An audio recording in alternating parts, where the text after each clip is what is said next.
Para W, una noticia. Pues la noticia que tiene que ver y de la que estábamos hablando, una vez más, las declaraciones de la ministra de Minas, Irene Vélez, son motivo de debate en el mundo político, en este reciente Foro Económico Mundial que se llevó a cabo en Davos, en el que participó el presidente. Pues la ministra volvió a anunciar que Colombia no aprobará más contratos de explotación de petróleo y de gas. Estamos con la senadora Angélica Lozano. Gracias por estar con nosotros en W Fin de Semana, senadora. Buenos días. Bueno, pues no es la primera vez, senadora, que la ministra hace pública la intención del país de no aprobar más contratos para la exploración y explotación de hidrocarburos. ¿Qué pensar de esto, de estas recientes declaraciones que una vez más hace la ministra? Contesto yéndome un poquitico hacia atrás. En el 2015, en el Acuerdo de París, Colombia se comprometió a reducir las emisiones nuestras en un 51% al 2030. Ese compromiso de país con la humanidad se ve reflejado en la Ley de Acción Climática. Esa es una ley del 2021, donde en el Congreso y con el Estado colombiano nos fijamos cómo vamos a llegar a esa meta. Es una meta ambiciosa, es reducir al 51%. Ahora vamos a la lupa global. Colombia es un emisor chiquitico.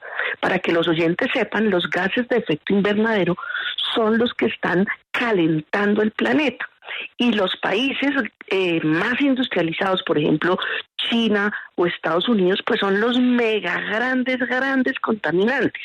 A toda esa bolsa de contaminación y deterioro, Colombia contribuye con el 0,22%, es decir, una gotica.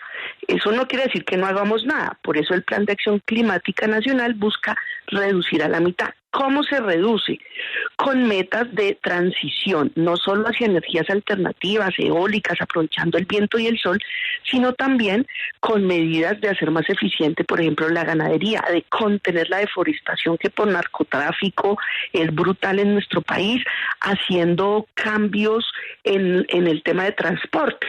Por ejemplo, Sincelejo acaba de cambiar buses de diésel y gasolina a gas. Eso es una contribución enorme porque eso cuesta mucha plata para una ciudad intermedia como Sincelejo. O Bogotá, que ha hecho un esfuerzo enorme durante los últimos años para tener la flota de buses eléctricos más grande del mundo por fuera de China. Entonces ahora sí aterrizo la pregunta. Me parece importante como dar este pequeño brochazo de contexto. Las emisiones en Colombia, la gran mayoría, más de la mitad, proviene de actividades agropecuarias, silvopastoriles, que demandan que nos modernicemos. Ejemplo, en la ganadería, el popo de las vacas es de lo más contaminante, el manejo de esos residuos, los rellenos sanitarios, que eso pues es del siglo antepasado. En la energía, por supuesto que también tiene una contribución, tanto de gas como de hidrocarburos, pero es incluso mucho menor que la de la agricultura. Entonces, cuando la ministra plantea parar rápido, pronto, abruptamente, una frenada en seco, implica perder los recursos que van a financiar esa transición, por ejemplo, de rellenos sanitarios, de hacer más eficiente la agricultura, de contrarrestar la deforestación, porque esos son los recursos tributarios de regalías. El subsuelo, lo que está debajo del suelo es de la nación, es propiedad estatal. Entonces explotarla paga unas regalías que financian muchas medidas de desarrollo. Entonces sí necesitamos hacer la transición y seguirla haciendo, está planificada varios años, pero una parada en seco lo que hace es desfinanciar al país y quedarnos sin con qué construir, por ejemplo, esas carreteras que se necesitan para el turismo, hacer todos los procesos de inversión social, porque, por ejemplo, el turismo implica formación, bilingüismo, aprendizajes, dar soporte. Entonces, es una decisión que nos deja más con costos que con beneficios, por aquello de que somos unos pequeñísimos contaminantes en el contexto global. Claro, y es un poco también lo que ha dicho el ministro de Hacienda, José Antonio Campo, que ha tenido que salir a aclarar que el gobierno Petro pues no está cerrado a otorgar nuevos contratos para este fin. El tema es cómo se está comunicando por medio de la ministra, y además es que no es la primera vez que pasa, sino son varias veces. ¿Ahí usted cree un cortocircuito? No se sabe si finalmente el gobierno la apoya o no la apoya. Se dice desde Davos que el presidente Petro sí la apoyaba, pero salen a decir otra cosa. Entonces, ¿qué cree que pasa ahí? ¿Hay como un cortocircuito? ¿Cómo lo podría calificar usted? Pues es muy evidente que hay una tensión en el gobierno, que hay dos posturas. Yo me identifico más con la del ministro Campo de Hacienda, que la transición implica no solo planeación, sino ir sustituyendo, ¿sí? Y sustituyendo la fuente de energía. Acabamos de ver en este conflicto, pues, que nos parece otro planeta. De pronto uno oyente dice, ¿pero qué tiene que ver Ucrania a la larga con uno? Resulta que la transición que se había venido haciendo en Europa implicaba comprarle gas y llegar a depender del gas de un país como Rusia, pues que tiene unas políticas de mucha fuerza y de abuso, como es evidente. Entonces eso los dejó expuestos a carecer de la energía suficiente, además de ponerla muy, muy cara para el consumo más doméstico de los calentadores, que en países con estaciones y con inviernos, pues sí que es de vida o muerte, tener o no, y entonces la carestía más la energía para la producción industrial. Entonces, ¿qué tiene que ver eso con nosotros? Que si hacemos un frenón en seco, podemos tener esos mismos problemas para el consumo nacional, tanto industrial como de abastecimiento, desde el más básico de los hogares hasta el que se necesita para la generación de empleo, de trabajos, de industria. Esto dirán, no, pero es que son lejísimos, no, eso puede ser en 8, en 10 años, que es nada. Sí, una vez decisiones de estas son tomadas a varias décadas, entonces sí tenemos que actuar. Tenemos en Colombia un plan muy razonable a 2030. 2030 es en 7 años.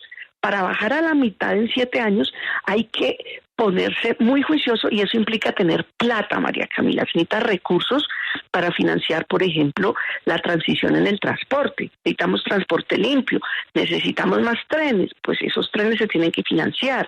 Necesitamos las motos, que son tan cuantiosas en nuestro país, hay más de 10 millones de motos, emiten, quisiera ahorita mandarles de pronto la tabla, tienen una emisión sumada enorme, o sea, pueden ser más contaminantes en conjunto, por supuesto, con los vehículos. Por eso la necesidad de invertir mucho en transporte público, en hacer más limpios los combustibles, que también hay mucha investigación. Hay muchas formas nuevas, que hidrógeno verde, azul, pero todo eso se demora en estar listo para que usted vaya a una estación de gasolina a tanquear con otro tipo de combustibles. Entonces, para redondear, frenar en seco nos quita los recursos para hacer la transición correctamente en el campo, en las ciudades, en lo urbano, en lo rural, y pues nos va a exponer a menos competitividad. Senadora, hablando en temas económicos, ¿cuánto podría dejar de percibir Colombia si se suspende la exploración de petróleo y demás? Pero si se suspende esa exploración de las compañías, empresas que cumplen con la normatividad ambiental. Hay distintos cálculos y no me quiero casar con ninguno porque no tengo la capacidad propia de hacer tal elaboración, porque tiene que ver con proyecciones, y muchos de estos contratos pues no los conocemos, los conoce simplemente la autoridad nacional. Pero me guío por lo que dice el director de Crédito Público, por el doctor José Roberto Acosta, y por el mismo ministro Campo. Es imposible prescindir de esos recursos que financian esa transición al desarrollo y la inversión social. Es que cuando usted ve lo que está pasando ahorita en Nariño y Cauca, que tenemos distanciado y que genera unas pérdidas billonarias, que además con la inflación que tenemos, al quedar desconectados de donde viene la producción agrícola del sur del país, pues esto va a traducirse en mayor carestía. Esa desinversión en carreteras necesita apalancamiento del fisco nacional, y el fisco sale desde los impuestos que usted paga por el predial de su casa al municipio donde vive, pero también de la sumatoria del consumo, de los IVAs y demás, que pues se pierden, tendrían que salir, digamos, si prescindimos de los impuestos de la renta petrolera y hidrocarburos, pues toca reemplazarlo con otros. Y eso implica desfinanciar lo que esos otros recursos hoy asumen en educación, en inversión social y en transición.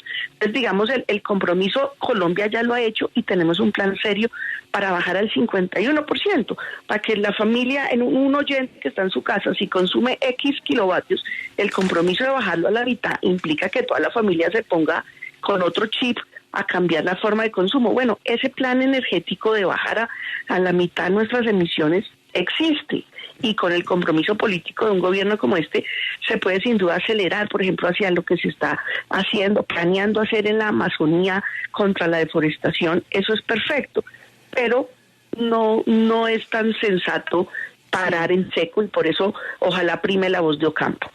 Claro, y justamente cuando la bandera del gobierno Petro es el tema de la inversión social, sí llama la atención este anuncio de la ministra de Minas. Y yo quería preguntarle justamente, senadora, usted iba a presentar estas cifras, ¿cuáles eran los esfuerzos necesarios para poder cumplir con las metas ambiciosas que tiene Colombia para el año 2039 en este tema? Pero ese debate se le cayó a usted, senadora. Quedó enmochilado. Resulta que teníamos planeado, el Partido Verde preparó un debate sobre las cuentas claras para la transición, para lograr cumplir esa meta de bajar al 51%.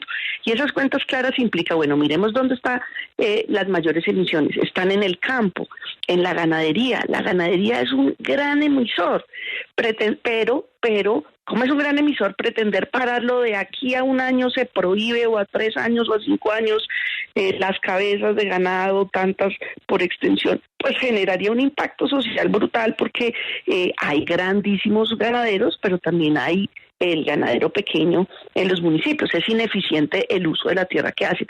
Entonces se necesita una transición y se necesita paso a paso.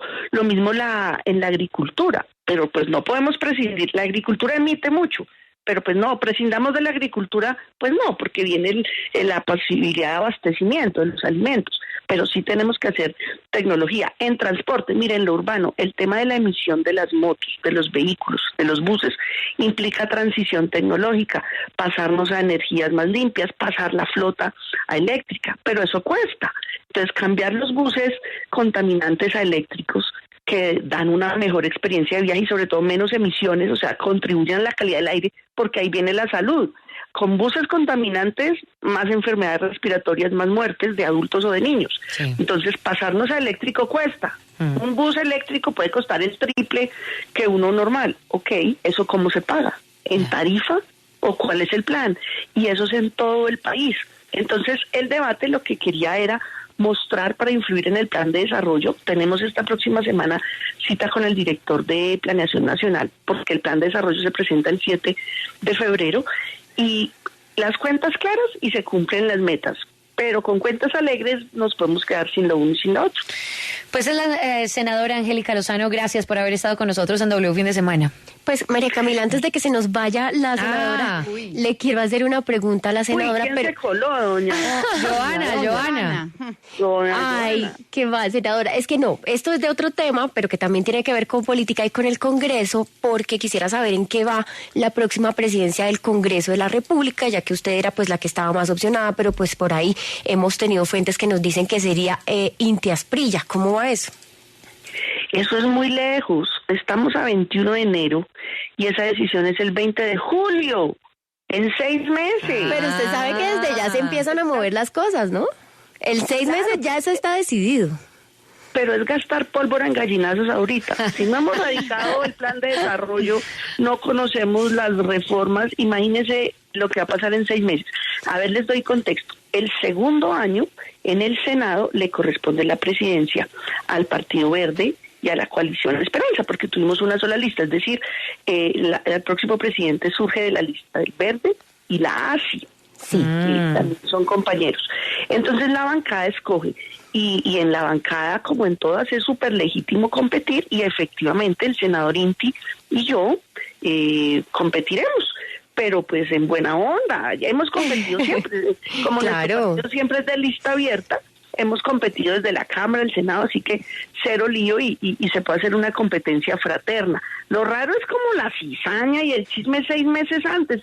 Esa decisión, para que la gente sepa, se vota el 20 de julio por la noche. Y eso en política pueden voltear lo que la decisión está el 20 de julio por la mañana, otra al mediodía y otra por la noche. Imagínese 6 meses antes. Esa es una decisión que toma la bancada y bueno, esa decisión empieza a tomarse en serio en junio, como entre junio y julio, y repito, es legítimo competir. Yo quiero ser presidenta del Senado porque tengo una carrera con logros, porque tengo la capacidad de concertación con el partido, con los partidos de gobierno, pero también con los independientes, los de oposición. Mujeres. Así es. Así es. Cree que y ha hecho la carrera. Sí, claro. Presido en el Senado. La última creo que fue Dilian Francisca, como en el 2006, y el cambio es con las mujeres, y eso no es de discurso. Nosotros hemos tenido trabajo, lucha, y podemos sacar adelante, impulsar con todas las garantías para todo el mundo la agenda.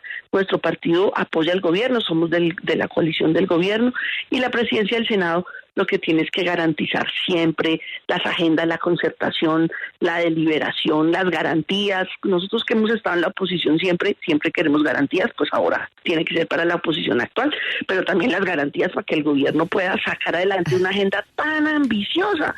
Esta semana nos reunimos con el ministro del Interior y pues es una agenda muy ambiciosa, unos proyectos, pero eso es de aquí a julio, ¿sí? Unos en febrero por las extras del Plan de Desarrollo y de Adicción, otros en marzo, que es lo ordinario, pero muchos otros proyectos irán en julio. Y bueno, ahí espero yo competir en Franklin y con frescura. Yo creo que sobra la mala leche y competiremos con INTI en la bancada. Gracias, senadora. Un abrazo. Un abrazo.